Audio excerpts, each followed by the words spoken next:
Nah, bagaimana memutus mata rantai korupsi yang mengancam demokrasi dan menggerus kepercayaan publik serta membajak kesejahteraan rakyat? Money politik atau politik uang kerap terjadi di setiap momen pesta demokrasi. Hal ini merupakan salah satu kecurangan yang dilakukan untuk bisa memenangkan pemilihan. Politik uang dikhawatirkan masih marak terjadi saat gelaran pemilu. Apalagi tindakan curang seperti ini masih dianggap jalan pintas meraih kemenangan. Banyak 52 juta data pemilih sementara dianggap aneh dan invalid. Keanehan data tersebut diantaranya pemilih di bawah 10 tahun dan pemilih di atas 100 tahun. Presiden berharap tidak ada lagi ujaran kebencian, fitnah, apalagi atas nama agama di pemilu 2024.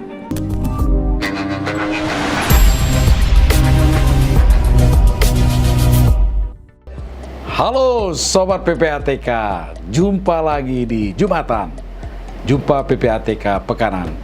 Bersama saya M. Natsir Kongah. Assalamualaikum warahmatullahi wabarakatuh. Salam sejahtera buat kita semua. Beli buku buat tamu, senang hatiku melihat kamu.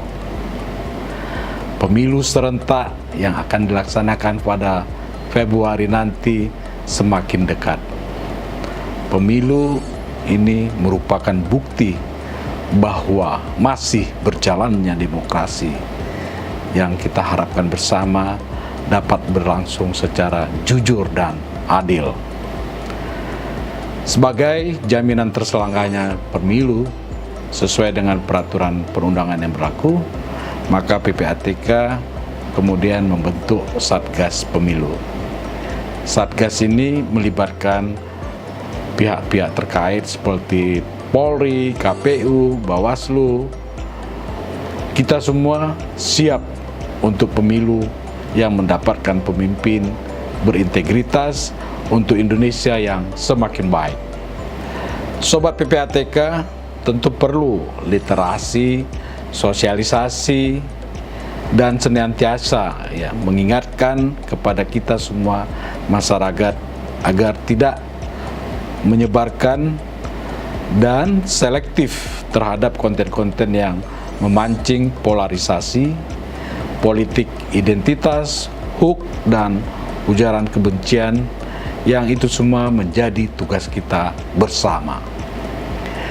Sobat PPATK serta instansi terkait dan juga masyarakat Indonesia, ayo kita bersama-sama mencegah adanya aliran dana ilegal yang dapat mengganggu proses demokrasi itu berjalan secara optimal. Nah, Sobat PPATK perlu kita ketahui bahwa beberapa kejahatan yang mungkin dapat terjadi pada pemilu nanti. Antara lain adanya politik uang, yaitu memberikan atau menerima uang atau barang lainnya sebagai imbalan atas dukungan atau suara dalam pemilu. Kemudian manipulasi data pemilih, yaitu melakukan perubahan, penambahan, pengurangan, atau penghapusan data pemilih tanpa dasar hukum yang syah. Kemudian intimidasi atau ancaman terhadap pemilih atau saksi, yaitu melakukan tindakan yang menimbulkan rasa takut atau khawatir bagi pemilih atau saksi agar tidak menggunakan hak pilihnya atau memberikan keterangan sesuai kebenaran.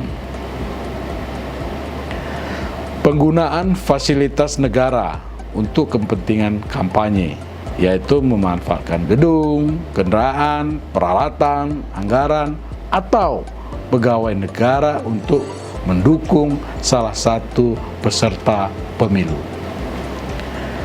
Selanjutnya, penyebaran hoax atau fitnah terhadap calon peserta pemilu, yaitu dengan menyebarkan informasi yang tidak benar atau menyesatkan yang dapat merugikan citra atau reputasi dari calon peserta pemilu. Pengrusakan atau pembakaran logistik pemilu, yaitu merusak atau membakar surat suara, kotak suara, bilik suara, tinta, formulir, daftar pemilih, atau alat lain yang digunakan dalam penyelenggaraan pemilu. Nah, menanggulangi kejahatan pemilu ini, Sobat PPATK, itu semua merupakan bagian dari tugas penting Satgas Pemilu, ya tentu ya kita semua ya, masyarakat Indonesia. Nah, ini dia Sobat PPATK, beberapa langkah-langkah yang perlu kita lakukan untuk menanggulangi kejahatan pemilu. Pertama, kita bisa melakukan identifikasi dan memetakan potensi kerawanan pemilu, seperti daerah-daerah yang rawan konflik, pelanggaran, atau money politik. Kemudian melakukan koordinasi, mensupervisi, membimbing, memantau, dan mengevaluasi penyelenggaraan pemilu, termasuk tahapan-tahapan seperti pencalonan, kampanye, pemungutan, penghitungan, dan penetapan suara. Lalu kita harus berkoordinasi dengan kementerian, lembaga terkait, atau pemerintah daerah seperti KPU, Bawaslu, ya PPATK sendiri tentunya ya, Polri, Kejaksaan, Mahkamah Agung, Kemendagri, dan lainnya untuk mengantisipasi dan menyelesaikan setiap permasalahan hukum yang timbul dalam pemilu. Lalu meningkatkan partisipasi masyarakat dalam pengawasan pemilu, seperti melibatkan relawan, pengawas pemilu, lembaga swadaya masyarakat, media massa, akademisi, tokoh agama, tokoh masyarakat, dan pemantau pemilu independen. Lalu melakukan pencegahan dan pendidikan terhadap tindak pidana pemilu, seperti memberikan sanksi administratif, pidana atau kode etik kepada pelaku pelanggaran pemilu. Dan ini tentu kita tegakkan sesuai dengan peraturan dan perundangan yang berlaku. Sobat PPATK, PPATK turut mengemban peran penting di dalam kelancaran pemilu 2024 nanti. Kita akan terlibat dalam pemilu 2024 untuk membantu pengawasan dana kampanye. Itu dilakukan tentu dengan pendekatan follow the money. PPATK membantu dalam penelusuran aset hasil kejahatan, terutama pada saat proses penyidikan, penuntutan, hingga pemeriksaan terdakwa di persidangan.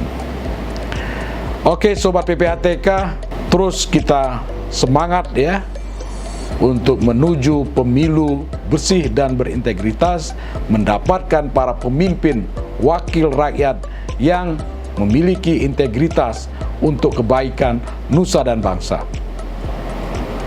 Jumpa lagi di Jumatan, jumpa PPATK Pekanan. Kalau bersih, kenapa harus risih?